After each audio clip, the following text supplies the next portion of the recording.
লগত আছেন the queen of Dollywood Apu Biswas I can't believe আমি ইন্টারভিউ লইলাম তানোর আসসালামু আলাইকুম আপা ভালো আছেন ওয়ালাইকুম আসসালাম, আপনি ভালো আছেন? আসি বালা একটু আগে সিলেট স্টেজ তোরা সিলেটি মাতি so really amazing লাগছে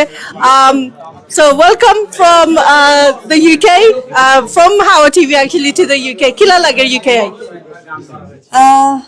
অবশ্যই ভালো লাগে,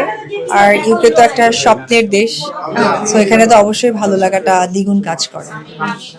So in the UK কোনো কি films আছে নি শুটিং এর লাগি কোনো plans আছে নি ইলা কিছু আছে আমরা এখন এটিভি স্পন্সর করেছেন, পাশাপাশি আইকনিক অ্যাওয়ার্ড আর গ্লো ইমেন আমাদেরকে সহযোগিতা করেছে। একটা সুন্দর অ্যাওয়ার্ড শোতে আমরা এসেছি, আর এখানে